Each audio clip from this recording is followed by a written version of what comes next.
నా తెలుగు ప్రేక్షకులకి నమస్కారం అండి. ఈ వచ్చే సంక్రాంతి చాలా ఇంపార్టెంట్ సంక్రాంతి నాకు. ఎందుకంటే సార్ నేను మాట్లాడినా కొంతసేపు రెడ్ షర్ట్ పర్లేదా? మీ కైండ్ పర్మిషన్తో ఫ్రంట్ రోల్ ఉన్నారు కాబట్టి చెప్తున్నా. ఈ వచ్చే సంక్రాంతి నాకు చాలా ఇంపార్టెంట్ సంక్రాంతి అండి. గత 20 సంవత్సరాల ముందు సంక్రాంతి హీరోగా నేను మీ ముందుకి పరిచయం అయ్యాను. మా ఎంఎస్ రాజు గారు నిర్మించిన నువ్వు వస్తానంటే నేను వద్దంటానా, ప్రభుదేవ గారు మొదటిసారి ఒక దర్శకుడుగా మీ ముందుకు వచ్చాడు. ఆ సినిమాలో నాకు కొత్త జీవం, ఒక కొత్త ఛాన్స్, ఒక కొత్త ఎక్స్పీరియన్స్, ఒక కొత్త లైఫ్ నాకు మీరు ఇచ్చారు. ఆ తర్వాత నేను చాలా కాలం హైదరాబాద్లోనే ఇల్లు తీసుకుని ఓ తెలంగాణ బిడ్డగా హైదరాబాద్లో పెరిగా. ఇప్పుడు నేను ఎందుకు ఈ సంక్రాంతి చాలా ఇంపార్టెంట్ అంటున్నానంటే, ఇప్పుడు నేను మీ ముందు తెలంగాణ అల్లుడుగా నుంచున్నా. మాతో అట్లాగే ఉంటుంది, ప్రమోషన్ తీసుకుంటూనే ఉంటా, దిగేదేలే. నా డైలాగ్ నాది, నేను చెప్తా. నా డైలాగ్ నువ్వు కరెక్ట్ చేయమాకే. దిగేదేలే సార్, అది కూడా వస్తా సార్. వైజాగ్లో ఫంక్షన్ చేస్తున్నప్పుడు వచ్చి అడగండి, చెప్తా. ప్రస్తుతం హైదరాబాద్లో ఉన్నాం కదా. ప్లస్ నేను ఆంధ్ర అల్లుడు కాదు, సో ప్రతి చోట నేను వెళ్ళి ఆ ఊరు అల్లుడు అని చెప్పలేను కదా. అదే ఆ ఊరు అబ్బాయి నేను. మీ వైజాగ్ 176 ఉంది కదా, బీచ్ హౌస్, మర్చిపోలేను. ఈ 20 years నాకు చాలా ఇచ్చిందండి లైఫ్. అండ్ నేను ఎప్పుడు ఈ తెలుగు ట్విన్ స్టేట్స్కి వచ్చిన చాలామంది వచ్చి చాలా హార్ట్ టచింగ్ విషయాలు నాతో షేర్ చేసుకుని వెళ్ళిపోతారు. అలా ఒక గాల్లో వచ్చి నాతో మాట్లాడి వెళ్ళిపోతారు. ఆ గాలికి చాలా మీనింగ్స్ ఉంటాయి. అందులో కొన్ని విషయాలు నేను మీతో షేర్ చేద్దాం అనుకున్నా. ఫస్ట్, ఎందుకు సిద్ధు తెలుగు సినిమాలు చేయట్లేదని అడుగుతారు. దానికి కూడా నా ఆన్సర్ ఇప్పుడు చాలా రెడీమేడ్ ఆన్సర్ ఉంది. నేను ఒంటరిగా ఏం చేయగలనండి. తెలుగు సినిమా తీస్తున్న వాళ్ళ దగ్గర అడగండి, ఎందుకు వాళ్ళకి నచ్చిన వాళ్ళు బెస్ట్ యాక్టర్ అని చెప్పిన ఒక యాక్టర్కి వాళ్ళు సరైన స్క్రిప్ట్స్ ఇవ్వట్లేదని వాళ్ళని అడగండి అని చెప్పి ఆ టాపిక్ అక్కడే క్లోజ్ చేసేసాను. సెకండ్ క్వశ్చన్ ఇంకా ఎక్కువ మంది అడిగారు, ఎందుకండి లవ్ స్టోరీస్ తీయట్లేదని. సో నేను చెప్పా, లవ్ స్టోరీస్ అనగానే తెలుగు సినిమా పరిశ్రమ చరిత్రలో మాత్రం కాకుండా ఇండియన్ సినిమా చరిత్రలో కూడా బొమ్మరిల్లు, నువ్వు వస్తానంటే వద్దంటానా, ఓ ఇలాంటి సినిమాలు చాలా తక్కువ వచ్చినాయి.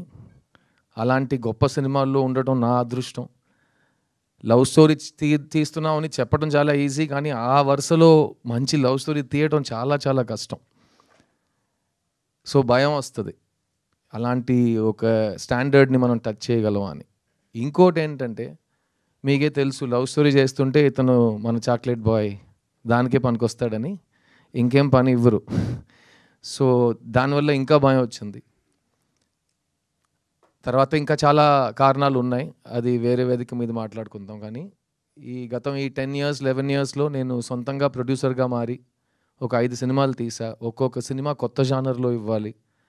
నేను నువ్వు వస్తానంటే కాదు, బాయ్స్ సినిమాలో హైదరాబాద్ మొదటిసారి వచ్చేటప్పుడు ఇచ్చే ఇంటర్వ్యూస్లో కూడా అన్నా, నా డ్రీమ్ స్టార్ అవ్వటం కాదండి, నా డ్రీమ్ చనిపోయే ముందు ఎవరో వచ్చి మంచి యాక్టర్ చనిపోయాడని చెప్తే చాలు, నేను ఒక యాక్టర్ని, ఎప్పుడు యాక్టర్గానే ఉంటాను. అది వాళ్ళు అప్పుడు చెప్పారు, నీకు పొగరు, ఇది నీకు అర్థం కాలేదు, ఇది. నేను చెప్పాను, నాకేం కావాలి నాకే కదా తెలియాలి, నీకెలా తెలుసు అని నేను చాలామందిని అడిగాను. ఇప్పుడు కూడా అదే అంటున్నా. నా ఉద్యోగం ఏంటంటే, నాకు డబ్బులు ఇస్తారు, సిద్ధుగా కాకుండా ఇంకో మనిషిగా ఒక 2 hours 3 hours మీ ముందుకు రావటమే నా ఉద్యోగం. సో నేను అదే వెతుకుతూ ఉంటాను. ఒక్కొక్క సినిమాకి కొత్తగా ఒక మనిషిగా అతను ఒంట్లో ప్రవర్తించి మనం ఒక కొత్త క్యారెక్టర్ని క్రియేట్ చేయలేమా అనే ఒక ఛాలెంజ్ని ప్రతి సినిమా నేను ఈ 20 yearsలో ఒక ఛాలెంజ్గా నాకు తీసుకున్నాను. ఆ వరుసగా వస్తున్నప్పుడు మీ ముందు ఈ ప్రీవియస్ 5 films కూడా నా సినిమాలు అన్నీ డబ్ అయి వస్తున్నాయి ఇక్కడ తెలుగులో. అప్పుడు కూడా street love story, pure love story ఎందుకు చేయట్లేదంటే, నేను 10 years నుంచి మీ దగ్గర లవ్ స్టోరీ ఉందంటే నా ఇంటికి రావద్దు ప్లీజ్. నేను వినను. అలా మీరు ఫోర్స్ చేసి నన్ను వినే పరిస్థితికి పుష్ చేసినా నేను ఆ సినిమా చేయను అని ఒక ఫిక్స్ అయ్యా. ఆ టైంలో నా కెరియర్ రీలాంచ్ అయినట్టు ఒక సినిమా నేనే నాకు ఇచ్చుకున్నా. ఆ సినిమా పేరు 'చిత్తా' తమిళ్లో. అది తెలుగులో చిన్నగా మీ ముందుకు వచ్చింది. ఆ 'చిత్తా' సినిమా నా లైఫ్‌నే మార్చేసింది. ఎందుకంటే అది చాలా పెద్ద కమర్షియల్ బాక్స్ ఆఫీస్ సక్సెస్. అలాంటి సినిమా వచ్చి థియేటర్‌లో జనాలు చూస్తారని ఎవరు నమ్మట్లేదు. కానీ జనాలు వచ్చారు. అలాంటి సినిమా ఎవరు తీయరు అనుకున్నారు, మేము తీసినాం. అలాంటి సినిమా ఈ ఒకటి అవార్డ్స్ వస్తాయి, కలెక్షన్ రాదు, లేకపోతే కలెక్షన్ వస్తుంది, అవార్డ్స్ రాదన్నారు. కలెక్షన్స్ వచ్చినాయి, అన్ని అవార్డులు వచ్చినాయి. ఫిల్మ్‌ఫేర్‌లో 7 అవార్డులు కొట్టినాం. బెస్ట్ ఫిలిం, బెస్ట్ యాక్టర్ అన్నీ తీసుకున్నాం. అక్కడ ప్రెస్టీజియస్ విగడన్ అవార్డ్స్లో బెస్ట్ ఫిలిం, బెస్ట్ యాక్టర్ మాకే వచ్చింది. ఆ సినిమా నాకిచ్చింది నేను లైఫ్ లాంగ్ మర్చిపోలేను.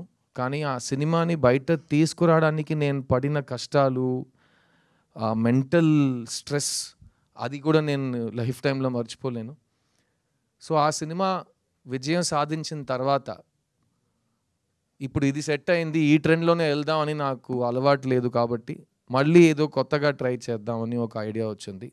ప్లస్ ఆ టైంలో ఎవరైనా ఒక సినిమా నాకు ఇస్తే ఒక 5 months నేను అస్సలు ఆలోచించకుండా సరదాగా నవ్వుతూ హ్యాపీగా ఒక సెట్కి వెళ్ళి అందరితో నేను ఎలా సరదాగా మాట్లాడుతానో అలాగే పలకరించి ఒక సినిమా తీస్తే నా మైండ్ ఫ్రెష్ అయిపోతుందని అనుకున్నా. ఆ టైంలో ఈ రాజశేఖర్ గారు నా ఇంటికి వచ్చారు. ఈయనతో నేను యాక్చువల్గా 3 years ముందే ఒక సినిమా చేయాలి, నేను చేయట్లేదు. సో మళ్ళీ ఆయన వచ్చారు, సార్ మీకు నా ఒక సినిమా బ్యాలెన్స్ మీరు చేస్తానన్నారు, ప్లీజ్ ఒకసారి కథ వినండి అంటే, ఏ సబ్జెక్ట్ అంటే లవ్ స్టోరీ అన్నారు. బాబు నేను లవ్ స్టోరీస్ వినను, నాకు బోర్ కొడుతుంది, నేను చెయ్యను, మళ్ళీ ఇదే గొడవ వస్తుంది. లేదు మీరు వినండి, మీకు నచ్చకపోతే నేను మళ్ళీ మీ దగ్గర లవ్ స్టోరీ తీసుకుని రానని చెప్పారు. సరే ఓకే మీ ఇష్టం అని చెప్పి వినటం మొదలెట్టా. ఫస్ట్ లైన్ ఒకటి చెప్పారు, ఈ ప్రపంచంలో మీకు నచ్చని ఒక అమ్మాయి దగ్గరికి వెళ్ళి మీరు లవ్ చెప్తారు సార్ అని.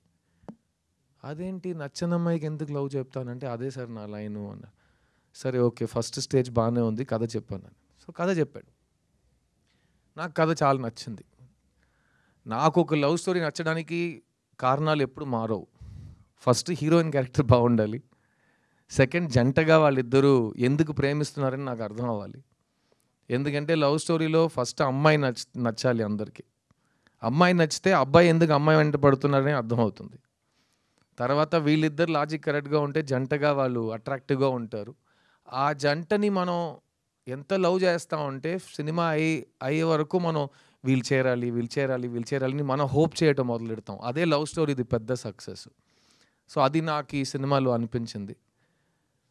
అండ్ ముఖ్యంగా నేను చెప్పినట్టు ఈ కథలో ఎక్కడ ఒక నెగిటివిటీ లేదు, ఒక వయలెన్స్ లేదు, ఒక బ్లడ్ షెడ్ లేదు, ఒక కడుపు మంట లేదు, ఒక ఏ నెగిటివ్ ఎమోషన్స్ లేకుండా ఒక ఘోరమైన విలన్ ఎవరు లేరు, అలా రక్త చుక్కలు పడుతుంటే అలా ఏం లేదు. ఒక feel good easy breezy cinema, feel good entertainer, breath of fresh air అంటారు కదా, అలాంటి ఒక సినిమా ఇది. ఈ మధ్యకాలంలో నువ్వు వస్తానంటే బొమ్మరిల్లు లాంటి సినిమాలు చేసేటప్పుడు కాలేజ్ చదువుతున్న అమ్మాయిలు అబ్బాయిలు వాళ్ళకి పెళ్ళయి వాళ్ళకి పిల్లలు పుట్టి ఆ పిల్లలు ఈరోజు కాలేజ్కి వెళ్ళే వయసుకు వచ్చారంట. సో ఆ అమ్మాయిలు అబ్బాయిలు నాతో వచ్చి చెప్పారు, సార్ మీరు ఎందుకు లవ్ స్టోరీస్ చేయట్లేదు అంటే, నేను ఇలా సైంటిఫిక్గా కారణాలు చెప్తుంటే వాళ్ళు ఒకటి చెప్పారు, సార్ మీ సినిమాలు చూసి మా లైఫ్ చాలా ఇన్ఫ్లుయెన్స్ అయింది సార్. ఎందుకంటే మేము ఇన్ఫ్లుయెన్షియల్ ఏజ్లో ఉన్నప్పుడు మీరు పోర్ట్రే చేసిన కుర్రోళ్ళు అంటే ఇలా కూడా ఉంటారు, డీసెంట్గా ఉంటారు, మంచి ఫ్యామిలీస్ నుంచి మంచి పేరు తెచ్చుకుని మంచిగా చదువుకుని మంచి అమ్మాయిని ప్రేమిస్తారు అన్నట్టు అబ్బాయిలు మీరు చూపించారు మాకు. అది మాకు సిద్ధు లాంటి ఒక పెళ్లి కొడుకు దొరుకుతాడా అని మేము హోప్ చేసాం. అలాగే మేము కూడా లైఫ్ సెట్ చేసుకున్నాం. సో మాకు కరెక్ట్గా హస్బెండ్ సెట్ అవ్వడానికి మీరు ఒక ఇన్స్పిరేషన్ అన్నారు. ఇప్పుడు మా పిల్లలకి మీ సినిమాలు చూపించి ఎలాంటి మంచి ఫ్యామిలీ, ఎలాంటి మంచి క్యారెక్టర్, ఎలాంటి మంచి లవ్ ఉంటుంది అని మేము కూడా మా పిల్లలకి చూపిస్తున్నాం అంటే నాకు అది చాలా టచింగ్ అనిపించింది. అండ్ అలాంటి సినిమాలు మనం లాస్ట్ 10 years మిస్ అయ్యాం అని ఫీల్ అయ్యింది. అదన్నీ కలిసి వచ్చి ఈ మిస్ యూ సినిమా చేయటం జరిగింది. అండ్ ఆ సినిమాతో మీ ముందుకు వచ్చాము మేము 29th నవంబర్ సినిమా రిలీజ్ అవుతుంది. మెయిన్గా ఏంటంటే ఇన్ని సంవత్సరాలు ఎందుకు లవ్ స్టోరీ చేయట్లేదు అని అడిగే ప్రేక్షకులకి ఇప్పుడు నేను చేశా. ఇప్పుడు ఈ సినిమాని మీరు వెళ్ళి థియేటర్లో చూడండి. మీకు నచ్చితే కనుక ఈరోజు సోషల్ మీడియా కానీ మన లైఫ్లో కానీ నెగటివిటీయే చాలా ఫాస్ట్గా స్ప్రెడ్ అవుతుంది. ఒక ఇమోజీస్లో కూడా మంచి ఇమోజీస్ కంటే దారుణమైన ఇమోజీసే ఫాస్ట్గా స్ప్రెడ్ అవుతున్నాయి. సో అలాంటి ఒక టైంలో ఉన్నప్పుడు పాజిటివ్ విషయాల్ని ఇంకా అరిచి మనం అందరికీ తెలిసేలా చేయటం మన బాధ్యత. సో ఈ మిస్ యూ సినిమా నా ఫ్యాన్స్ వస్తారు, నా కోసం వస్తారు థియేటర్కి. ఈ ఇండస్ట్రీ నుంచి ఎవరు అక్కర్లేదు, నాకు ఎవరు ఐఎస్ఐ మార్క్ స్టాండర్డ్ ఇవ్వక్కర్లేదు. నా ఫ్యాన్స్, మా ప్రేక్షకులు వస్తారు, దేవుళ్ళు వస్తారు. వాళ్ళు వచ్చి ఈ సినిమా బాగుందంటే కాలర్ ఎప్పుకుని మా సిద్ధు వచ్చాడు రోయ్, ఒక మంచి లవ్ స్టోరీ తెచ్చాడు రో అని బయటకు వెళ్ళి చెప్పండి. అందరూ వచ్చి సపోర్ట్ చేస్తారు. ఎందుకంటే ఒక మంచి సినిమా థియేటర్లో ఉన్నప్పుడు మనం సపోర్ట్ చేయకపోతే అలాంటి సినిమా మళ్ళీ రాదు. ప్లస్ నేను 10 కారణాలు మళ్ళీ చెప్తాను ఎందుకు లవ్ స్టోరీ చేయట్లేదని ఇంకా 10 సంవత్సరాలకి. ఇంకా దారుణం ఏంటంటే ఇంకా 10 సంవత్సరాల తర్వాత నేను చూడడానికి ఇలాగే ఉండబోతున్నా. అది మా ఫ్యాన్స్కి తెలుసు. అర్థమైందా? సో స్టాక్స్ అలాగే ఉన్నాయి. వైల్డ్ స్టాక్స్ లాస్ట్ అన్నట్టు స్టాక్స్ ఉన్నాయి. సో మీకు లవ్ స్టోరీ మళ్ళీ కావాలంటే ఈ సినిమా కరెక్ట్గా విజయం సాధించిందంటే నేను మళ్ళీ లవ్ స్టోరీలు చేస్తాను. లేకపోతే చాలా పనులు ఉన్నాయి మాకు కూడా.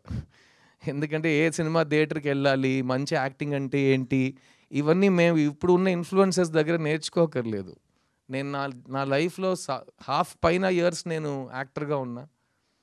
అండ్ నేను అప్పుడు చేసిన పనులు కానీ ఇప్పుడు చేస్తున్న సినిమాలు కానీ ఒక్కొక్క సినిమాకి నేను ప్రాణం పోస్తాను. ఎందుకంటే ఆడియన్స్కి ఒక సినిమా 2.5 hours, నాకు సినిమా ప్రతి సంవత్సరం 365 days. ఎందుకంటే నాకు ఇంకేం తెలియదు.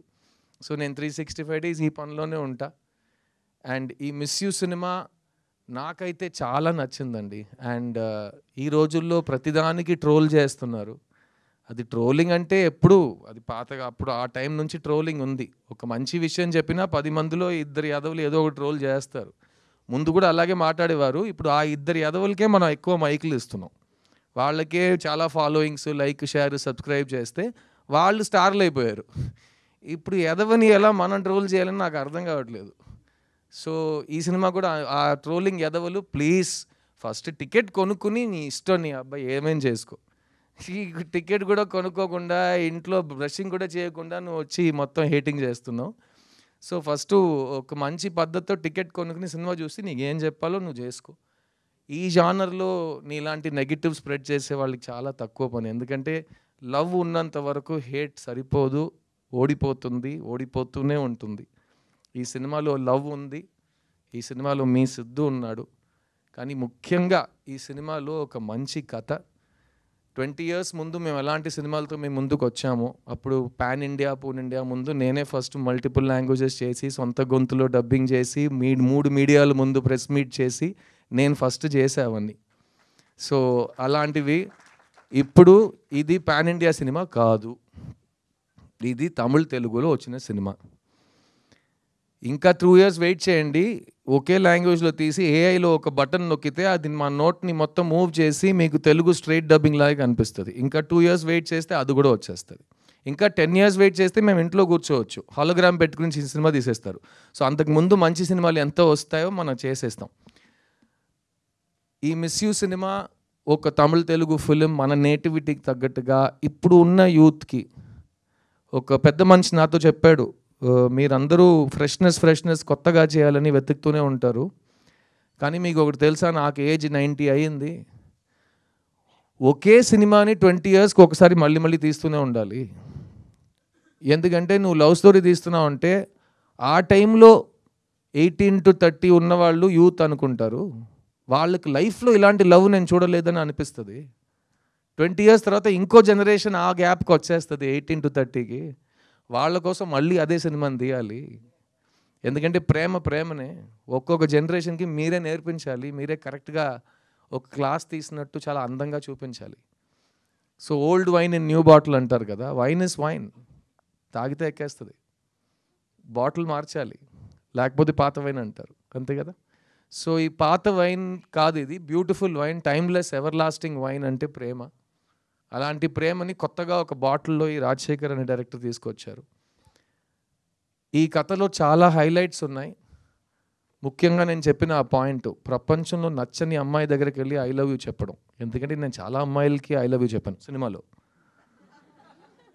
అలాంటప్పుడు ఈ సినిమాలో ఐ లవ్ యూ చెప్పడానికి కారణం ఉండాలి, కానీ నచ్చని అమ్మాయికి ఐ లవ్ యూ చెప్పడం ఏంటి లాజిక్ అంటే, దానికి ఫస్ట్ నేను చెప్పినట్టు అమ్మాయి బాగుండాలి క్యారెక్టర్గా. నాకు ఈ సుబ్బలక్ష్మి క్యారెక్టర్ చాలా నచ్చింది. తనలో చాలా షేడ్స్ ఉన్నాయి, మీరు ట్రైలర్లో చూసుంటారు. ఒకవైపు చాలా క్యూట్ అండ్ బబ్లీ గర్ల్గా మన సినిమాల్లో మనం క్రియేట్ చేసిన ఒక ఇమేజ్ ఉంటుంది, కానీ ఇంకోవైపు ఒక సెన్సిటివ్ ఇండిపెండెంట్ అమ్మాయి కూడా ఉంది. అండ్ ఆ అమ్మాయి కాస్టింగ్ విషయానికి వస్తే, Ashika Ranganath first audition tape కానీ తను కన్నడలో కానీ తెలుగులో చేసిన సినిమాలు, మెయిన్గా తను చేసిన డాన్సు నాకు విపరీతంగా నచ్చింది. అండ్ ఆషికా రంగనాథ్ ఈ సినిమాలో మీ ముందు వచ్చే ముందు ఆల్రెడీ ఇక్కడ తెలుగు ప్రేక్షకులతో ఎస్పెషల్లీ కుర్రోళ్ళ దగ్గర ఒక చాలా మంచి ఫాలోయింగ్ తెచ్చుకున్న ఒక అమ్మాయి. అండ్ ఈ సినిమా తర్వాత అబ్బాయిలు మాత్రమే కాకుండా అబ్బాయిల అమ్మాయిలు ఫ్యామిలీస్ అందరికీ ఈ అమ్మాయి మీద ఒక పెద్ద క్రష్ వస్తుంది, ఒక పెద్ద నమ్మకం వస్తుంది. She's a very very good actor. Thank you so much Ashi. And ముఖ్యంగా తను సిద్ధార్థ్ ఫ్యాన్, సో ఆల్రెడీ అక్కడ తన మీద నాకు ఒక ఎక్స్ట్రా లవ్ ఉంది. సో ఒక ఫ్యాన్గా మళ్ళీ నన్ను లవ్ స్టోరీస్లో లాగి తీసుకువచ్చినందుకు చాలా థ్యాంక్స్ ఆషి. అండ్ నీకు ప్రామిస్ చేసినట్టు ఈ సినిమాలో నేను ఎక్కువ డాన్స్ చేయట్లేదు, అదేమో నా అదృష్టం అనుకోండి. నేను చాలా, మీరే చూసారు ఒక సాంగ్లో ఎంత కష్టపడి ఆడానో, సోలో సాంగ్. కానీ ఆషితో డాన్స్ చేయాలంటే ఇంకా 6 months రిహర్సల్ కావాలి. దానికి మనం డేట్స్ కరెక్ట్గా అలర్ట్ చేసుకుని మాట్లాడుకుందాం, ఓకేనా? So thank you Ashi. ఈ సినిమా it's my film, but it's more than my film, it is your film. ఎందుకంటే నిన్ను మిస్ అవుతున్నాను సినిమాలో, కాబట్టి you are the star of this film. So I only want great things for you. నువ్వు అన్ని ఇండస్ట్రీస్ని dominate చేయాలి, వరాలు మాత్రం కాదు, అన్ని క్యారెక్టర్స్ నీకు రావాలి. And people should remember you as there favourite. So all the best for that.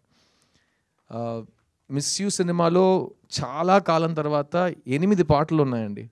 So Ghibran గారు కూడా పాపం లాస్ట్ 4-5 yearsలో తమిళ్లో సైకో థ్రిల్లర్స్ ఎక్కువ చేశాడు. సో ఒక చీకట్లో కూర్చుని అన్నీ కీబోర్డ్ కొంచెం డీట్యూన్ చేసి వయలిన్లో ఒక స్ట్రింగ్ తీసేసి అలాంటి మ్యూజిక్లు కొడుతున్నాడు. అప్పుడు అతనికి ఈ సినిమా ఒక చాలా న్యూ లీస్ ఆఫ్ లైఫ్లా నాకు అనిపించింది. ఇప్పుడు చాలా కలర్ఫుల్ టీషర్ట్స్ వేసుకుంటున్నాడు, నవ్వుతున్నాడు. సో జిబ్రాన్ని చూస్తుంటే చాలా హ్యాపీగా ఫీల్ అవుతున్నాను నేను. సో ఒక లవ్ స్టోరీ చేస్తే ఇలాగే ఉంటుందని, హీరో ఫేస్లో స్మైల్ ఉంది, మ్యూజిక్ డైరెక్టర్ ఫేస్లో స్మైల్ ఉందంటే దాని వెనక ఏదో ఒక కారణం ఉంటుంది. సో జిబ్రాన్ ఈ సినిమాలో 8 songs ఇచ్చారు. అండ్ సాంగ్స్లో మాత్రం కాకుండా ఈ cinema background score is a very very important part of the film. And ఎందుకంటే ఈ కథ మా ఇద్దరు క్యారెక్టర్స్ గురించే, కానీ ఈ కథలో చాలా ఇంట్రెస్టింగ్ క్యారెక్టర్స్ ఉన్నారు. ముఖ్యంగా పోస్టర్లో ఈ 4 ఫ్రెండ్స్, వాళ్ళని పెట్టడానికి అదే కారణం. ఒక ఫ్రెండ్స్ గ్రూప్లో 3 అబ్బాయిలతో ఒక అమ్మాయి కూడా ఉంటుంది ఈ సినిమాలో. నేను చెప్పాను కదా, వైన్ పాతగా ఉన్నా బాటిల్ కొత్తగా ఉండాలని. ఇప్పుడు ఉన్న ఫ్రెండ్స్ గ్రూప్లో అమ్మాయిలు ఉంటారు బాయ్స్తో. మేము హీరో అయిన కాలంలో ఒక ఫ్రెండ్స్ గ్రూప్ అంటే అందరూ యాదవులు బాయ్సే ఉంటారు, చాలా డ్రైగా ఉంటుంది. కానీ ఇప్పుడు గర్ల్ బెస్టీ బాయ్ బెస్టీ అని ప్రతి గ్రూప్లో ఉన్నారు కాబట్టి అదే కదా, boy and girl can be friends. So Sasthika అనే అమ్మాయి సినిమాలో నా best friend, childhood best friend character చేసింది. తను నా సిస్టర్లా, అదంతా పాతది. ఓమే ఫ్రెండ్లో చెప్పేసాం కదా, మేము బ్రదర్ సిస్టర్ కాదు, మేము ఫ్రెండ్స్ అంతే. సో అలాంటి ఒక మంచి ఒక ఫీలింగ్ ఈ ఫ్రెండ్స్ గ్రూప్లో మీకు వస్తుంది. అండ్ ఈ ఫ్రెండ్స్ గ్రూప్లో వాళ్ళు చేసే విషయాల వల్ల మాకు వచ్చే కాంప్లికేషన్స్ కానీ ఈ కథని వాళ్ళు నడిపే విధానం చాలా న్యూగా అనిపించింది నాకు. అండ్ మేము 90sలో థియేటర్కి వెళ్ళి చూసిన లవ్ స్టోరీస్ నాకు గుర్తొచ్చినాయి. ఎందుకంటే కలర్ఫుల్ సాంగ్స్ ఉంటాయి, ఫ్రెండ్స్ క్యారెక్టర్స్ కామెడీ చేస్తుంటారు, మంచి మెసేజ్ ఉంటుంది, ఫ్యామిలీ ఉంటుంది. అట్ ద సేమ్ టైం ఎండ్లో హీరో హీరోయిన్ కలుస్తారా, ఎలా కలిసినా సంతోషంగా ఉంటారా, అది అంతా ఈ సినిమాలో ఉంది. అండ్ నాకైతే ఒక చాలా రిఫ్రెషింగ్ ఫిల్మ్ అనిపించింది. ఈ సినిమాలో పనిచేసిన ప్రతి టెక్నీషియన్, ఎందుకంటే కేజీ వెంకటేష్ అనే కెమెరామ్యాన్, ఆయన కూడా ఇంతకు ముందు చాలా సీరియస్ థ్రిల్లర్స్ అలాంటి సినిమాలు షూట్ చేసిన మనిషి. ఆయన ఈ సినిమాలో మళ్ళీ ఫుల్ కలర్ఫుల్గా మనకు కావాల్సిన ప్యాలెట్లో ఒక సినిమా తీశారు. అండ్ ఈ సినిమాలో పనిచేసిన సీనియర్ ఆర్టిస్ట్ జయప్రకాష్ గారు, పొన్వనన్ గారు, వాళ్ళు కూడా ఒక ప్రీవియస్ జనరేషన్ని బాగా రిప్రజెంట్ చేస్తారు.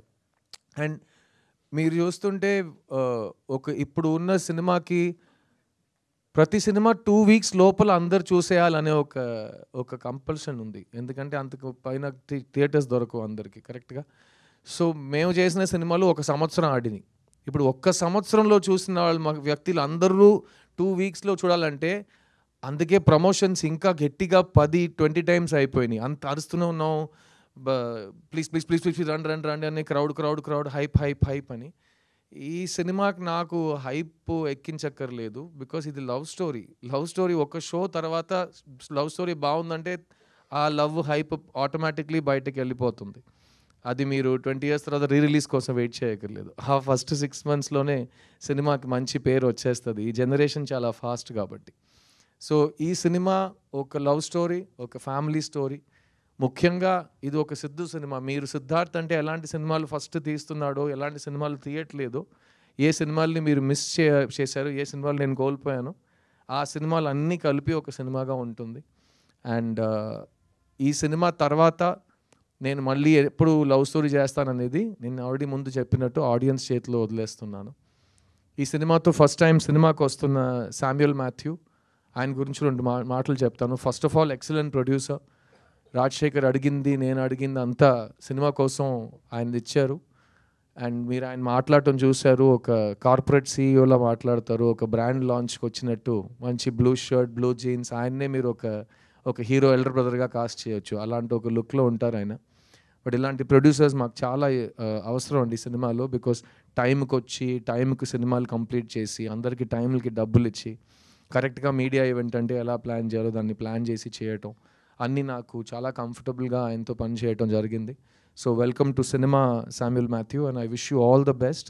ఈ సినిమా తమిళ్లో మాత్రం, తెలుగులో మాత్రం కాకుండా అన్ని లాంగ్వేజ్లో రీమేక్ అవుతుంది. ఎందుకంటే మా పద్ధతి ముందు అలాగే ఉంటుంది కదా. ఒక సినిమా బాగుంటే తెలుగు ప్రేక్షకులు దాన్ని హిట్ చేస్తే దాన్ని 8 లాంగ్వేజ్లు తీస్తారు.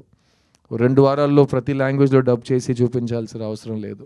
So wishing you all the best. ఎందుకంటే it's a very very beautiful script. ఈ సినిమా రాసిన అశోక్ అండ్ రాజశేఖర్కి నా కంగ్రాచులేషన్స్. ఎందుకంటే ఈ 2024లో ఇలాంటి ఒక సెన్సిటివ్ స్వీట్ లవ్ స్టోరీ రాయటం చాలా కష్టం. ఎందుకంటే ఈ జనరేషన్ కుర్రోళ్ళు, అమ్మాయిలు చాలా ఫాస్ట్ అయిపోయారు. వాళ్ళు థియేటర్కి వచ్చేటప్పుడు, మేమైతే థియేటర్కి వెళ్తున్నామంటే ఆ వారం మొత్తం ఆ థియేటర్కి వెళ్తున్నాం అని వెయిట్ చేస్తుంటాం.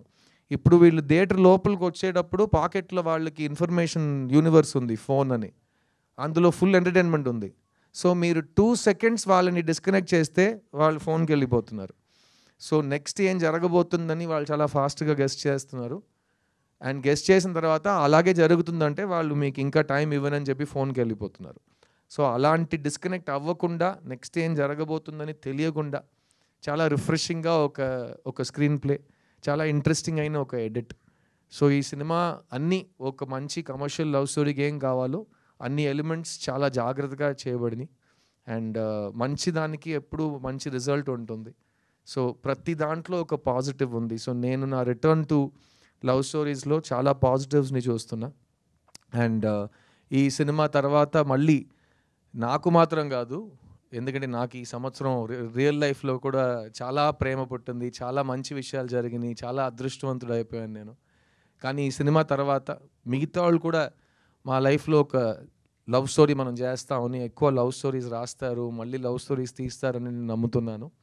ఆ రిజల్ట్ మొత్తం ఆడియన్స్ చేతుల్లో ఉంది. సో November 29th నేను మిమ్మల్ని థియేటర్లో కలుస్తాను. మళ్ళీ చెప్తున్నా, ఇంతవరకు లాస్ట్ 4-5 years నేను ఎప్పుడు స్టేజ్ ఎక్కి మైక్ పట్టుకున్నా నా టైం వస్తుందని చెప్పాను. ఈసారి చెప్తున్నా, నా సినిమా వస్తుంది రోయ్, అందులో లవ్ ఉంది రోయ్, వచ్చి ఫ్యామిలీతో పండగ చేసుకుని రోయ్ అంట. సో November 29th థియేటర్లో కలుద్దాం. Thank you once again to Asian Suresh films. వాళ్ళు ఆల్వేస్ సపోర్టెడ్ మీ, సునీల్ గారు కానీ సురేష్ బాబు గారు కానీ, they've always supported me. And నేను సినిమాకి వచ్చే కాలం నాకు ఇంకా గుర్తుంది. రామనాయుడు గారు నాకు ఇచ్చిన అడ్వైస్, ఆయనతో నేను స్పెండ్ చేసిన టైం, అండ్ ఇవన్నీ నేను లైఫ్ లాంగ్, అది చెప్పాను కదా, more than half my life I've been an actor, and more than half of that I've been a Telugu hero. So it will always be part of me. నేను ఈరోజు ఎక్కడ వెళ్ళి ఏం చేసినా నా అచీవ్మెంట్స్లో 50% మీదే. అండ్ ఇంకా ఫ్యూచర్లో అలాగే ఉంటుంది అనుకుంటున్నా. అండ్ సో నేను నెక్స్ట్ తెలుగు సినిమా స్ట్రైట్గా ఎప్పుడు చేస్తానని ఇక్కడ ఇండస్ట్రీతో అడిగి నాకు బోర్ కొట్టింది, నేను వాళ్ళని అడగను. కానీ మీడియా వాళ్ళు మీ ముందు చెప్తున్నాను, నా ప్రేక్షకులకు చెప్తున్నాను, మీకు కావాలంటే ఎవడేం ఆపలేడు. సో మీకు కావాల్సినట్టు మీరు చేయండి, అదే జరుగుతుంది. సో ఫస్ట్ 29th November ఒక ఎగ్జామ్ ఉంది, నాకు హాల్ టికెట్ తీసుకున్నా, వచ్చి సినిమా చూడండి, దాని తర్వాత మాట్లాడుకుందాం. నేను మీ సిద్ధుని. Thank you to all the media for coming here today, and thank you for supporting me for these 21 years, and hopefully we will be friends forever. And మా ప్రేక్షకులకి మళ్ళీ చెప్తున్నా, 29th November సిద్ధు సినిమా వచ్చింది రోయ్, see you in theatres. Thank you. And Geetha, thank you so much. Every time నువ్వు ఇచ్చే intros కంటే మా ఇంట్లో కూడా ఎవరు నన్ను అంత ప్రైజ్ చేయట్లేదు. సో వాళ్ళని నీ ప్రోగ్రామ్స్ చూసి నేర్చుకోమంటా. ఓకేనా? అది ప్రేమతో వస్తుంది. అండ్